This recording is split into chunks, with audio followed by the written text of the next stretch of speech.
Hello and welcome to Computer Tech and More. Today we're going to be taking a look at the Silent Wings Pro 4 140mm class fan, and we're going to be comparing it against the new data versus the old data. I did a revamp of my whole testing methodology for how I collect noise data.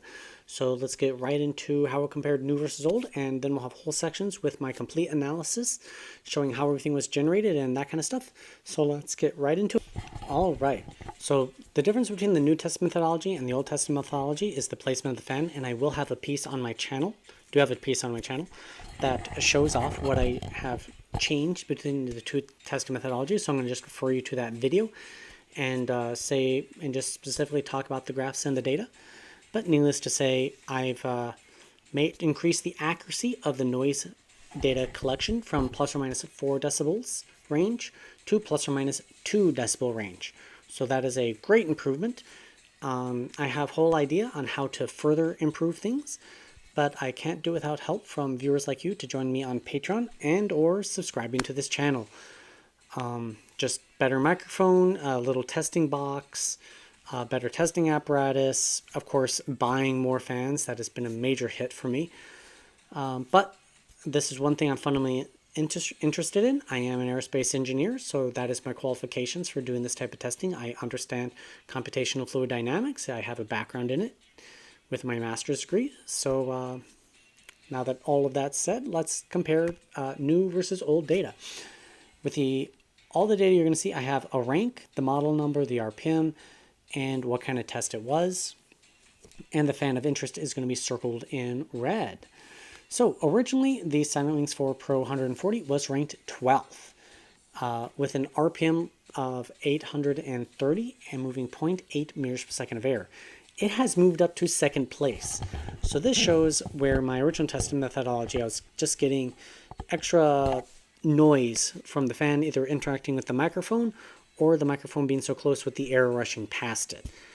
And well, it doesn't completely invalidate my original testing methodology. It just limits its use cases. So the use case for the original testing methodology would be for if you have a filter, a mesh filter right next to a fan. That would pick up the extra noise. So it just limits the use cases, while my new test methodology is much broader spectrum, but less specific. So I think it's more valid in more use cases, so that's what I'm going to be using going forward. In terms of 100% PWM fan signaling, noise is not really the main factor here. Oh, I did forget to mention, my new noise normalized value is 12 decibels, and it's once again based off of the A12X25, running at between 1,100 to 1,200 RPMs. At 100%, it's ranked 3rd overall. And again, this is because it's not noise value specific. It is just letting the fans run at full speed and see where they place overall in terms of how much air they're able to push. Now, in CFM noise normalized results, originally the Silent Wings 4 Pro 140 was ranked 11th. It is now ranked 3rd. That is a huge improvement. In terms of its ranking at 100%, it's ranked 4th overall, and you can see the data up there. And for the 6-inch noise normalized in my case simulation test, it was originally ranked 7th, and it is now ranked 1st. That is a fantastic improvement. At the 11-inch mark, it was originally ranked 3rd. It is now ranked 1st. How about the value proposition? So 6-inch noise normalized value. It was ranked 12th. It is now ranked 4th. At the 11-inch mark, noise normalized value proposition, it was originally ranked 8th. It is now ranked 3rd. CPU AirCooler, noise normalized, it was originally ranked 14th. It is now ranked 9th. For the cooler at 100%, it's ranked 8th overall. For CFM value, it was originally ranked 13th. It is now ranked 10th. And this is noise normalized. And at 100%, the Silent Wings 4 Pro is ranked 8th overall. All right, let's get into the actual data and all the graphs and go over some testing explanations. Okay, first up in my tests is the case simulation test. And there are a couple different ways of looking at it. So first up is, what size case do you have, or where are the fans going to be placed inside the case? If you're looking at a small form factor case that is still a front to back airflow, so a more airflow optimized small form factor. There might, I think I've seen a few on the market, but overall it's not a general use case for it. For really true small factor cases, you're actually going to be caring more about the radiator and CFM testing, because those are more pressure applications. And utterly tiny small form factor cases, the air is having to push past your all the like pieces of plastic, metal, what have you, on your motherboard and inside the box and everything like that around the power supply, and it's basically a pressure application. So you want to look at more pressure cases for the performance. But if there's one that's more open airflow designed, the 6-inch mark would be your key. 6-inch mark is also for the fans that are in the Corsair, not Corsair, for the Fractal Design Torrent case, those 3 fans that sit in the bottom of the case that blow air directly up into the GPU, that would be a good use case for the 6-inch mark. The 9-inch mark would be a compact tower, front to back airflow, fairly short design case. And this again is specifically for air, like CPU air coolers, not radiators or AIOs. You do want good airflow going through your radiator and AIO because you don't want the air to be stagnant inside the case. But for air coolers, you actually want the air to not really slow down. You want the air momentum to hit your CPU fan and just keep going, as opposed to the CPU fan having to literally suck it in. It means that the fan is having to work harder. And you want that fan to have to work do as little work as possible to cool down your system. Getting those words out. So the 9-inch mark is from the front of the case, where those fans are, to the CPU air cooler fan. And then we have the 11-inch mark. The 11-inch mark is representative of a standard mid-tower case, something like the Meshify 2C, Meshify C, Meshify 2, whatever they're called.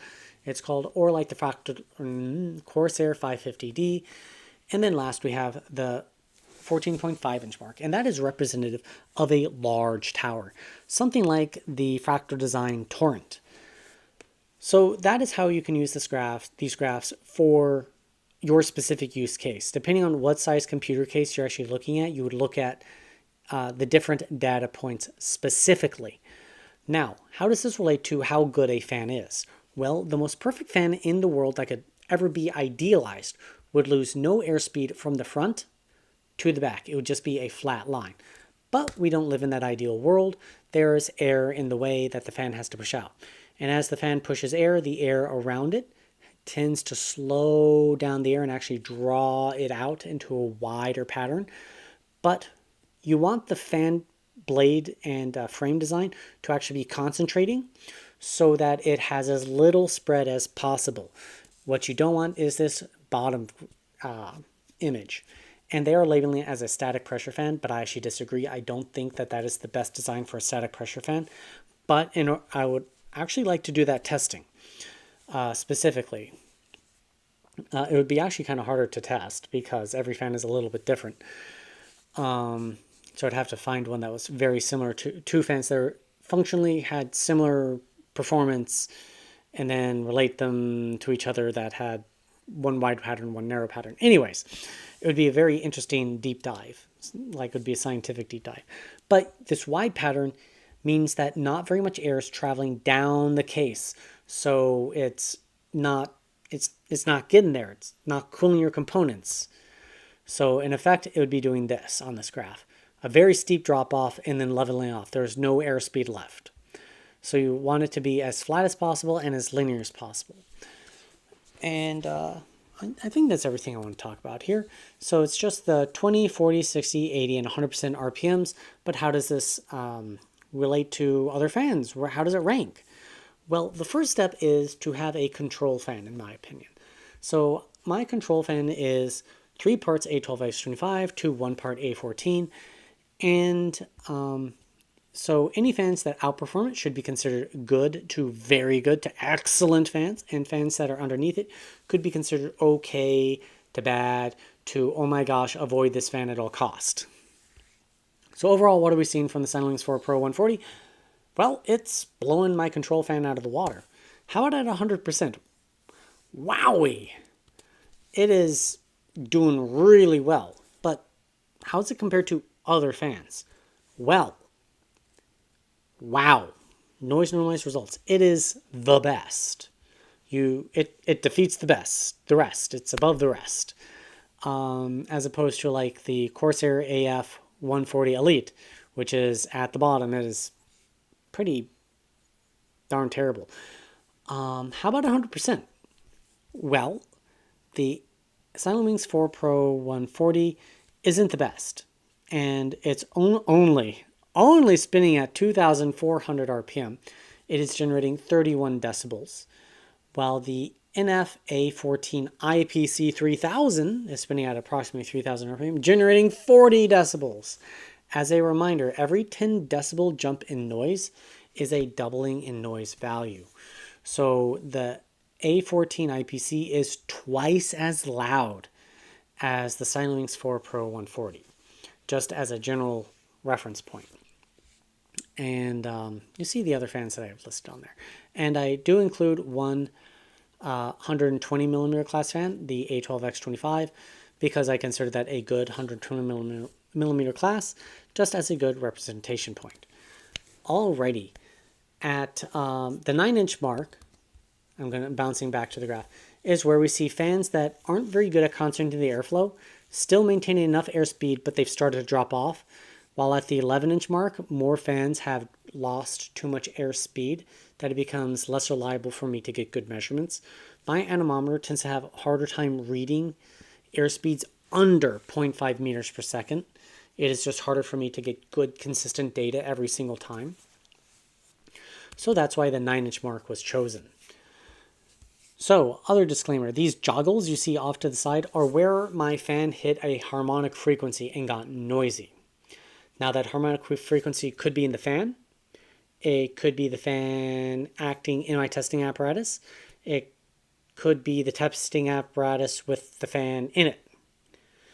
So, if you understand what I mean. So, I don't know where the harmonic frequency is, if it's only in the fan or if it's had an interaction. And that's one of the reasons why I like to upgrade my box so that it simulates a computer case material, meaning heavier, thicker, better. And this is just what plans I have going forward. If I get big enough, basically, that I can warrant the time to essentially redo all the testing I've done to this point, because that's what it would involve. But it's pretty clear that the Silentwings 4 Pro 140, mind not hitting those harmonics, is the best fan. It blows everything else out of the water. 100%.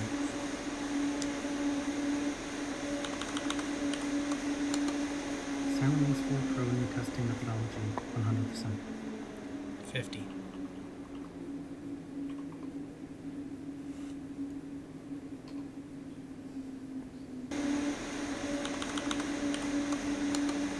50%. 50.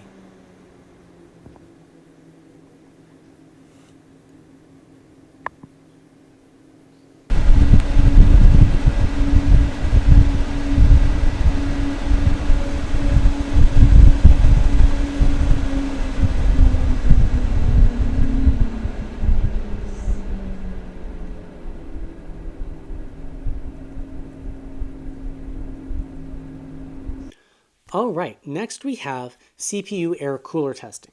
So I have a Noctua U12A as my cooler for testing, and I know that that is a 120 milliliter class cooler, but that doesn't specifically matter because I'm just putting the fan up against it and letting the air run through it to get airspeed measurements to then be able to scale fans against each other. And we'll get into that in a little bit. So in the first graph on the left side, we have airspeed versus RPM. That is a blade efficiency graph. It is how good is this fan at moving air at a given RPM. And realistically, you want a fan that blows as much air as possible at as low an RPM as possible. And then on the right graph, we have airspeed versus decibels. This is an efficiency graph in terms of how much noise is this fan generating to move this much air. So let's go back to the left graph And the control fan is right here in red. And the Silentwings 4 Pro is basically hovering right around it. It does a little bit better as you get towards the high end, but not substantially so. So overall, it's a really great looking fan. Noise versus airspeed, not noise normalized. It's not quite as well.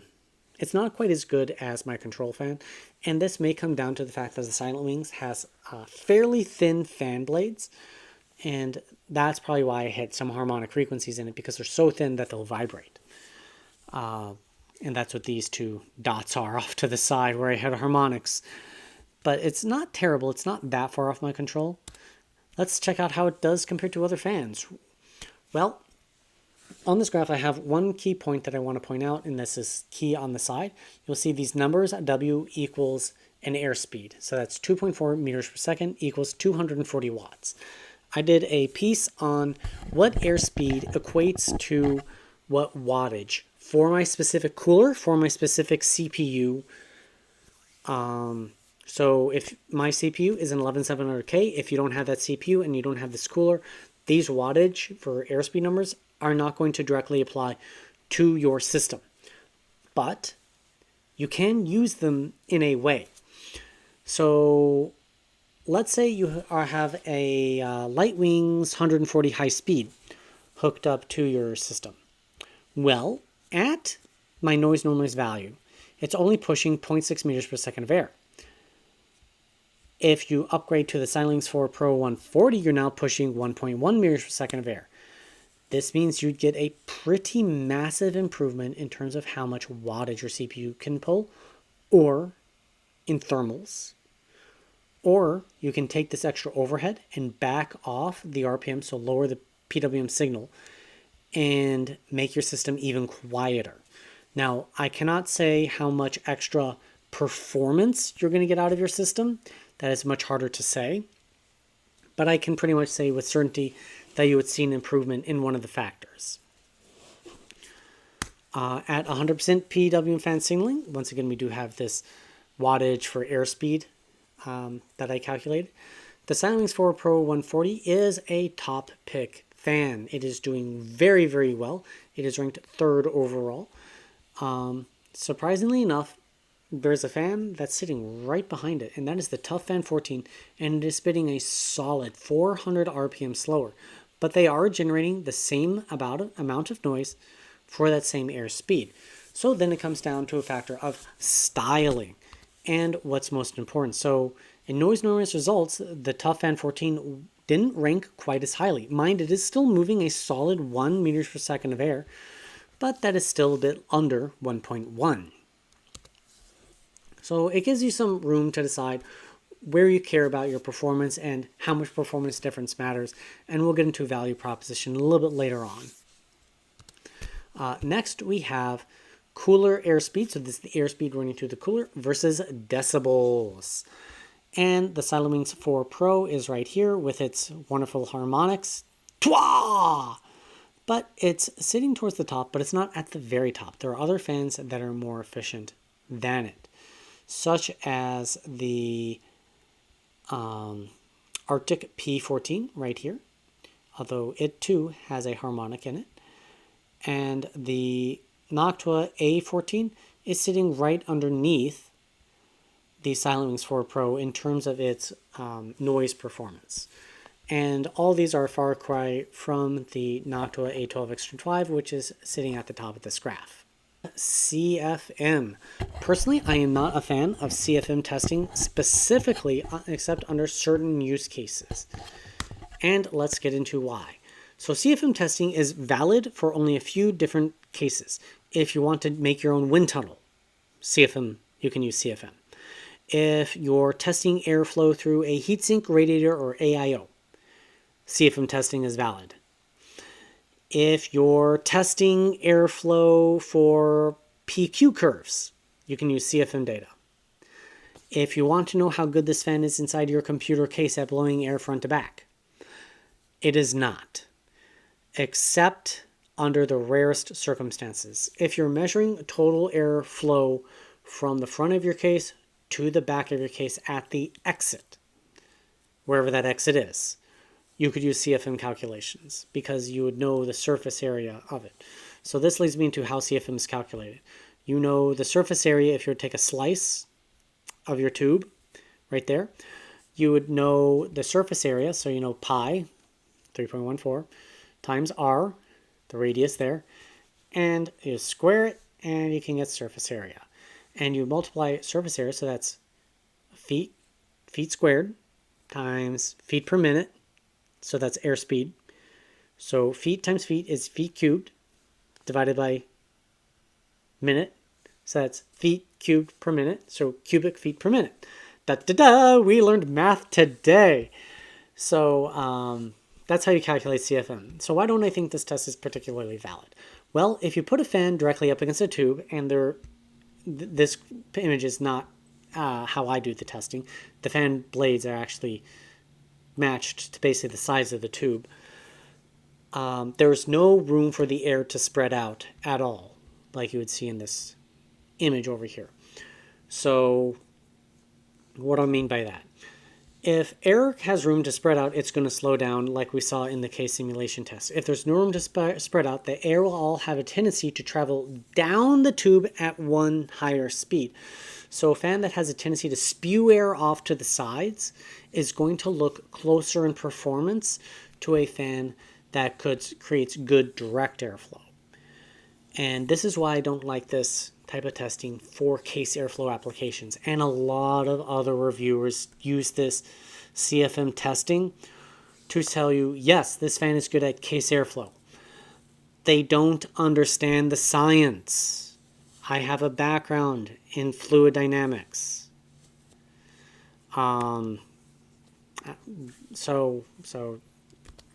that's why I don't really like this testing. But other reviewers do it. I want to generate the data so that you can see it, but I want you to listen to my explanation of why it isn't the most important thing to look at. So how does the Silinx 4 Pro 140 do? This is the same sort of graph we saw with the CPU cooler test, where it's CFM, airspeed, versus RPM, efficiency, and CFM versus decibels, noise efficiency. So what are we seeing? Well, here the Silinx 4 Pro is underperforming compared to my control fan in terms of its blade design. And as for its noise, well, it's doing better, except for at the ultra high end. So it kind of reversed what we saw in the CPU cooler. So that's kind of funny. And we looked at that. All right. So now we are comparing against other fans. So the Silinx 4 Pro 140 is in third place under the Storm T3 and the Mobius 140p. It is overall a very good position. And if we're taking a look at 100% PWM fan signaling, it is ranked 4th. So interestingly here, the Tough Fan 14 beats out the Silinx 4 Pro 140 despite the 400 RPM disadvantage. And the last graph is CFM versus noise. And overall, the Silinx 4 Pro is ranked towards the top of this graph, but some of the joggles make it so it's harder to justify if you hit a harmonic frequency. But overall, it's a fairly good result, just lacking the ultra high end that you see from the A14 IPC 3000 and a couple of other fans. But I would say it's still performing quite well. Okay, we're going to do a little open box experience. I previously did this with my other full review video, but might as well refresh it because this is a very interesting fan. So in the box it has some product information. I know I'm a little bit off the side and my lighting is absolutely terrible. I do apologize for that.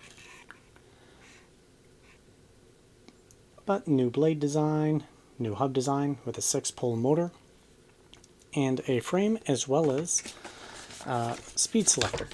So in the accessory kit, we have a bunch of different types of mounts and hubs. So these ones are for like mounting to your average case, and they just change it so that it's kind of narrow like the high-speed version of this fan.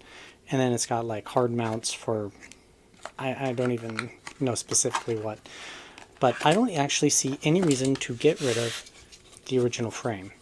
So this is what they call a pressure frame, and it's effectively can just be used anywhere and everywhere, and I do prefer the squared off look. So if you don't like it, you can switch it, but it won't be as good for like radiators or heat sinks. Okay, well the sides are a little bit difficult to get off, but you have to push in on these little arms right there, and then it slides off, and then that allows you to change out the frame sides. On the back, we have the speed selector. So it's got medium speed, high speed, and ultra high speed. Personally, I would just leave it on ultra high speed because otherwise it kind of defeats the purpose of this fan. I mean, you're buying it for its high speed and this pressure frame. But yeah, it at least gives you that option, which is pretty nice.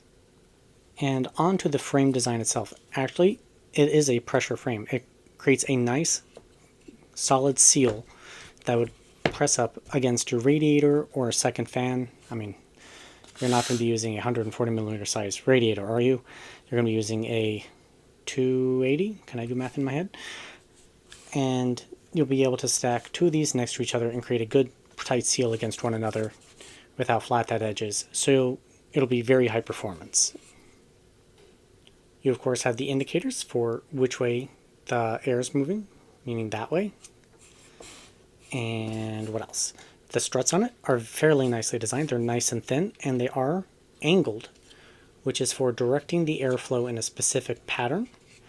The post right here, though, is completely flat to improve aerodynamics. Be Quiet could improve this by adding a little bit of an angle to it, and that would help airflow in that region, and could potentially improve noise. Another keynote about this frame is it has no inlet. It is basically just the fan blade sitting right on top, or right up against the top surface, which means that it may be potentially noisy in a pull application. So radiators are kind of a weird exception, where you have the frame for the radiator before you hit the fins. So it may not make noise in that, but for heat sinks, it definitely will be on the noisy side in a pull type application. Other details, it's got these rubber mounts that pass all the way through. And the back does outlet a little bit, but overall not that much. And the fan has a good amount of space between the blades and the frame, which does help reduce the noise. The closer these blades are to another object, the more noisy it will be. And now onto the blade design themselves. So the Be Quiet Silent Wings 4 Pro 140 is basically just a scaled up version of the 120. So it's got a similar size hub in the middle, and the blades were basically just extended out, and you've got more of these ribs on it. And that's really what Be Quiet's fans are famous for, is these ribs. And they do serve basically two purposes. One is it's their own personal styling, and two, as the fan rotates, air wants to slide along the fan blade out towards the edge. These help create channels to channel the air down inside, down inside and back of the fan. Other than that, the blade spacing on it is very much more of an airflow fan. For pressure optimized fans, you want big overlaps between the blades, but they obviously didn't go for that. In general, 140mm fans are not as well pressure optimized, but they are better airflow optimized because they're larger diameter without beefing up the motor. So if a 140mm size fan had a scaled up motor, it could actually do really well in pressure applications, but in general, fan manufacturers don't do that. They just use the same motor for their 120 and 140, which is why they don't spin as fast. Other than that, if you want to see if my explanation has changed since then, we'll have the link to my original video down below, and I have a whole section on doing this. But let's jump into the value proposition for this fan. All right, next we are up in the value proposition. As always in my value proposition, the fans are based off standard retail pricing. If a fan goes on sale or changes price, it's harder for me to say what's going on. So it's just whatever the original listed price in retail was, and the Silent Wings 4 Pro 140 was listed at $33. Was the retail price I found it on Amazon without any discounts. So at its $33 price tag, it's looking pretty good, and that brings us to who's the state of for specifically. Well, if you're on an ultra tight budget, value is of the utmost importance to you, then you should be relying on these graphs 100% and ignore everything else. All the earlier graphs, because value is what you care about the most. If you have a little bit of wiggle room in your budget and you want either more airflow, quieter, RGB, I don't know, something else, a specific aesthetic, then you'd weigh the performance that we saw in the earlier graphs to what we're seeing here in the value proposition to determine whether you feel you can justify that expense. And if you've got unlimited budget, buy whichever fans you want. There's nothing holding you back. So what are we seeing at the 6-inch mark for the value proposition? Well, the Silenced 4 Pro is pretty good in terms of 140 millimeter class fans, and sort of upper, well, kind of beats out the overall average in the 120s, but it's way far back from the top end value fans. So it's not a high value, so it's not high value in terms of its value proposition, so cost per performance, but it's still a pretty actual reasonable pick. At 100% PWM fan signaling, it's okay. It doesn't have the same sort of lead it had at noise normalized results, but it's still an okay pick. At the 11-inch mark, it is among the top in the 140 millimeter class category, but once we take the 120s into account, and as a reminder, everything but CFM testing, 120s and 140s can be directly compared against each other. And actually 180s too, because I tested out the Fractal Design Torrance front 180 millimeter fans. But anyways, so at that 11-inch mark, noise normalized, it is among the best 140s, but at comparing against all others, it just doesn't have that same sort of top value. At 100% PWM fan signaling, it's kind of become more middle of the pack and average. So not overall a great pick there, but you shouldn't be running your case fans at 100% PWM fan signaling anyways. If they are, something has probably gone terribly wrong inside your case. As for how it does on the CPU AirCooler, it is upper middle in its value proposition, the Silenced 4 Pro, and compared to 120s, it is below the average. At 100% PWM fan signaling, well, it's shifted to approximately average, but again, it's a far cry away from the top performers in the value category. And CFM is where it looks better. Not actually is better, but it's sitting a bit above the overall average. But again, same sort of story, away from the absolute top performers. And at 100%, we're just repeating ourselves, same sort of story. So where does this leave us with my thoughts for the Silenced 4 Pro 140? Well, I think overall it is a good fan. I think it's very good looking. But if you're on an ultra-tight budget where value is everything, probably shouldn't get this fan. Heatsink, radiators, AIOs, it's overall a good pick. Case airflow is where the fan really shined compared against all others, but again, it's not a top value fan. So it comes down to its aesthetic or brand reliability. Because note, because cheaper fans tend to be made more cheaply, so they tend to have a shorter life. So you have to, that's harder to take into account. Fan longevity testing is outside my scope of testing at this time. If I can get big enough, it's something I do. But it's outside of what I'm able to do right now. Anyways, let's move on to my wrap-up section of the video. Okay, as always in all of my videos, I like to show off the raw data. This is the data for the Silenced 4 Pro 140. If you'd like to use this data for your own purposes, meaning you record it and you can make your own graphs, directly compare against each other so you don't have to reference my videos every single time, that is perfectly okay with me. You are more than welcome to do it. However, if you're going to use the data for in any sort of publication, video, or journal, so anything where it goes out into the public space, I ask that you reference me and my channel. This data does belong to me. I generated it. It takes me 1.5 hours to 2 hours per fan to generate data. It takes many more hours to make graphs and charts and update them and make a PowerPoint and then record the video. So it's all just a labor of love. But so that's why I just ask, if you're going to use it outside your own personal uses, please do reference me. I greatly appreciate it. Other than that, if you have other fans you want me to test out, if there are specific tests you would like me to do in the future, please leave all that in the comment section down below. I read and try to comment back to anybody who leaves comments. Other than that, please have a great day. I hope to see you next time. Subscribe to my channel. Consider joining me on Patreon. It would really help me out. Other than that, have a great day, and I hope to see you next time here on Computer, Tech, and More.